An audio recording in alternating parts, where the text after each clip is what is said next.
Hi friends, నేను పనిచేస్తున్న కంపెనీలో మా ఇద్దరి బాసులు నా అందమైన భార్యతో చేసిన చిలిపి అల్లరి పనుల గురించి ఈరోజు కథలో నేను మీతో పంచుకుంటున్నాను. ఇంకా నా పేరు వచ్చేసి సుమన్.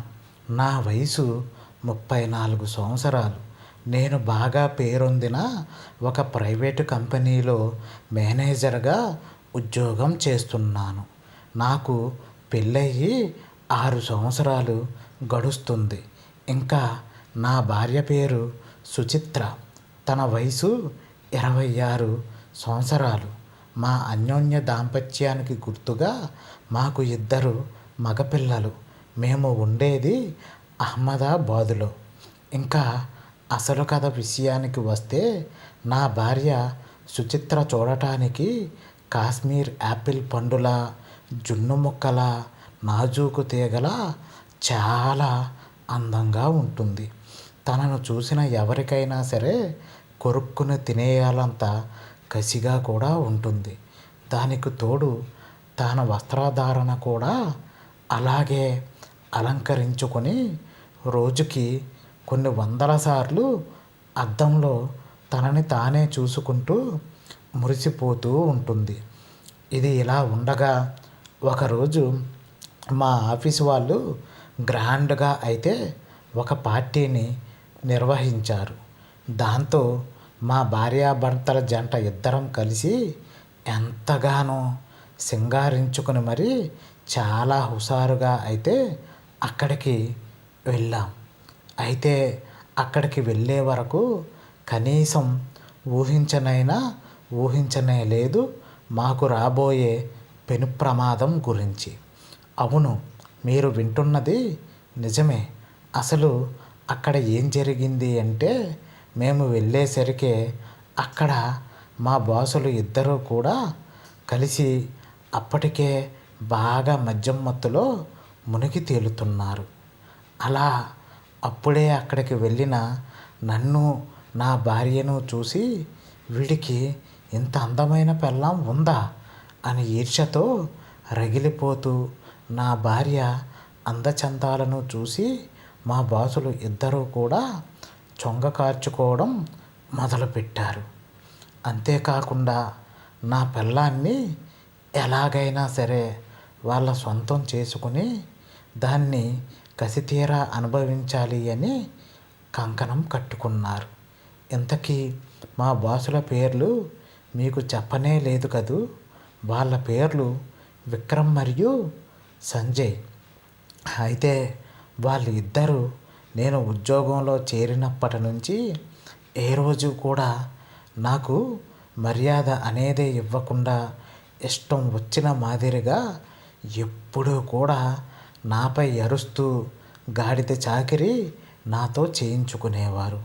అటువంటిది ఆ పార్టీ రోజు మాత్రం మా బాసులు ఇద్దరు వాళ్ళంతట వాళ్ళే కలిసి నా దగ్గరకు వచ్చి నాతో చాలా ప్రేమగా మాట్లాడుతూ నాకు ఎన్నడూ లేని గౌరవాన్ని ఇస్తున్నట్టుగా చాలాసేపటి వరకు నటించసాగారు. అయితే అప్పుడు వాళ్ళ కపట బుద్ధి అర్థం కాని నేను మాత్రం మా బాసులు ఇద్దరిలో చాలా మార్పు వచ్చేసిందే అని సంబరపడిపోయి చంకలు గుద్దుకున్నాను.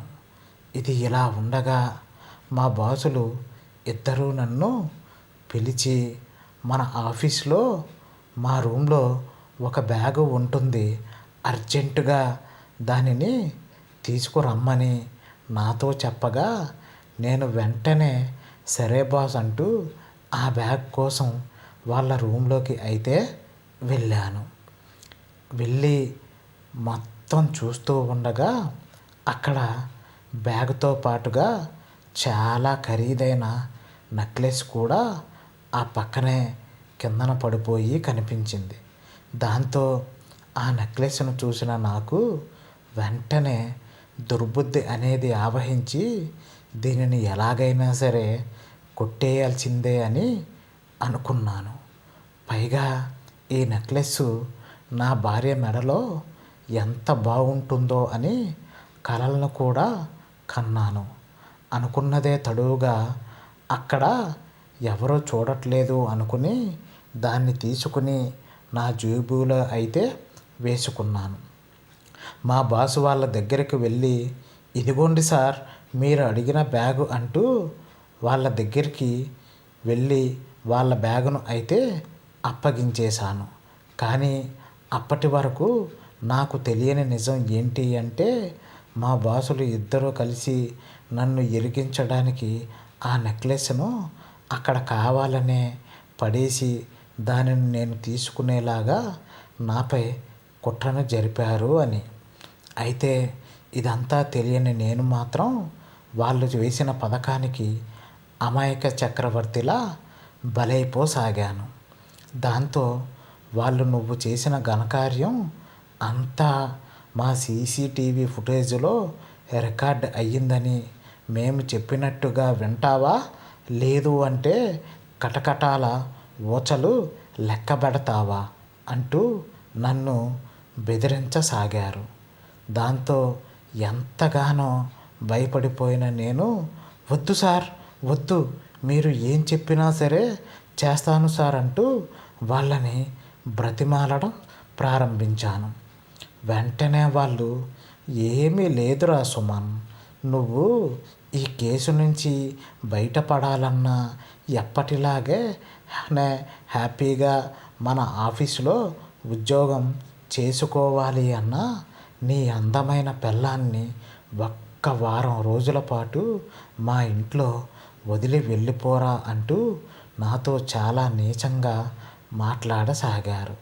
అయితే ఆ మాటలు విన్న నాకు మొదట్లో కోపం వచ్చినా కూడా ఏమీ చేయలేని నిస్సహాయ స్థితిలో ఉన్న నేను ఇంటికి వెళ్ళి నా భార్యకు జరిగిన ఆ ఘోరాన్ని మొత్తం పోసగుచ్చినట్టుగా వివరించాను.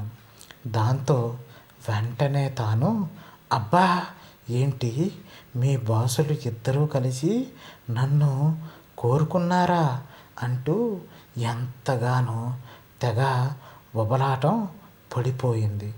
అదేంటి, నేను అక్కడ జరిగిన విషయాన్ని నా భార్యకు చెబితే తనకు కోపం వస్తుంది అనుకున్నానే కానీ తీరా చూస్తే తను ఏంటి ఇంతలా ఉబలాట పడిపోతూ ఆతృత పడుతుంది అని నా మనసులో నేనే అనుకోసాగాను.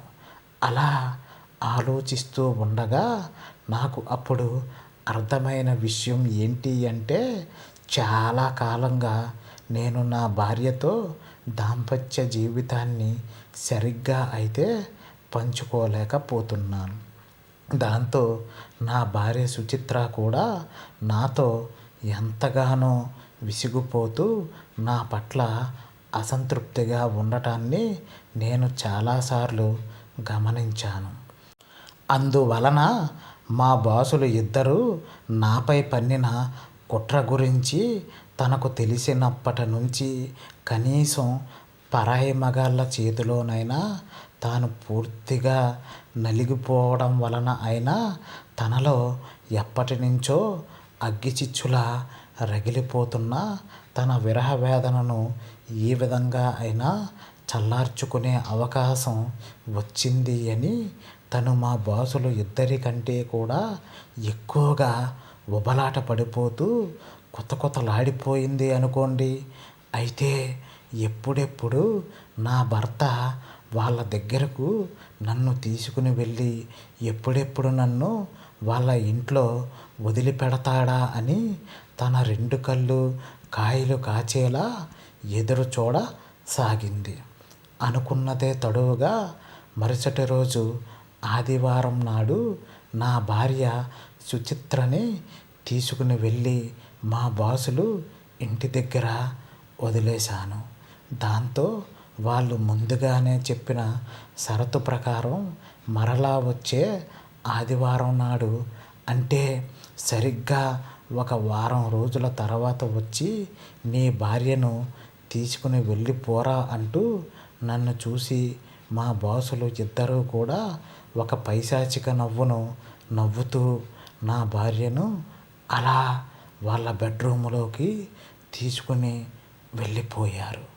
దాంతో అక్కడ నుంచి తీవ్ర భావోద్వేగ హృదయంతో మా ఇంటికి చేరుకున్న నేను మాత్రం మరలా ఒక వారం రోజుల తరువాత సరిగ్గా ఆదివారం నాడే నా భార్యను తెచ్చుకోవటానికి వాళ్ళ ఇంటికి అయితే వెళ్ళాను.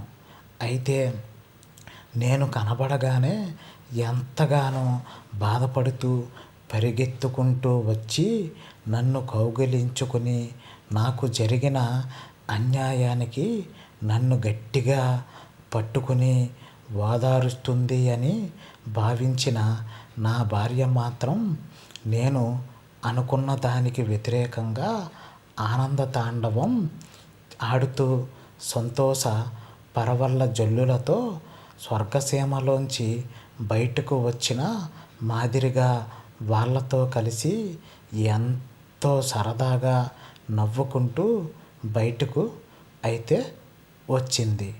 పైగా వాళ్ళని చూస్తూ అప్పుడప్పుడు మీకోసం తప్పకుండా నేను వస్తూ ఉంటాను డియర్స్ అని చెప్పి నేను తనపై పెంచుకున్న కొండంత ప్రేమని ఆ రోజుతో ఒక్కసారిగా కూల్చిపడేసింది. బహుశా అప్పుడు నేను అనుకున్నాను, ఈ వారం రోజులు వాళ్ళు ఇద్దరూ కలిసి పగలనక రాత్రనక దీని తాపాన్ని బాగా చల్లార్చి ఉంటారు అని. అందుకే దీని ముఖంలో ఎక్కడా లేని సంతోషం ఉబికి ఉబికి మరీ పొంగుకు వస్తుంది అని నా మనసులో నేనే అనుకుని దుఃఖించసాగాను. అయితే ఇంత జరిగినా కూడా నా బాసులు ఇద్దరూ మాత్రం అక్కడితో నన్ను వదిలేయకుండా ఆ నెక్లెస్ వ్యవహారాన్ని ఆసరాగా తీసుకొని నన్ను బెదిరిస్తూ ప్రతి ఆదివారం నాడు కూడా నా భార్యను నా ద్వారానే వాళ్ళ దగ్గరికి రప్పించుకునేవారు. ఎప్పుడైనా కానీ ఏదైనా పని ఉండటం వలన కానీ నేను తనని ఆ రోజు పంపకపోయినా లేదు అంటే తీసుకుని వెళ్ళకపోయినా నా భార్య తనంతట తానే వాళ్ళ దగ్గరికి వెళ్ళిపోతూ తన తేటని బాగా తీర్చుకుంటూ ఉండేది. అలా ఆఫీసులో పార్టీ ఉందని పిలిచి నన్ను కావాలనే ఇరికించాలని కుట్ర పన్ని తద్వారా నన్ను భయభ్రాంతులకు గురిచేసి మా బాసులు ఇద్దరూ కూడా ఒక వారం రోజుల పాటు వాళ్ళ ఇంటిలోనే నా భార్యతో శోభన కార్యక్రమాలను పూర్తి చేసుకున్నారు. ఇట్లు మీ సుమన్. ఓకే ఫ్రెండ్స్, ఈ రోజుకైతే ఇదేనండి మన స్టోరీ. మా వీడియో కనుక మీకు నచ్చినట్టయితే లైక్ చేస్తారని, షేర్ చేస్తారని, సబ్స్క్రైబ్ చేసుకుంటారని ఆశిస్తూ మరొక మంచి వీడియోతో మీ ముందుకైతే వస్తాను ఫ్రెండ్స్. అంతవరకు బాయ్ బాయ్.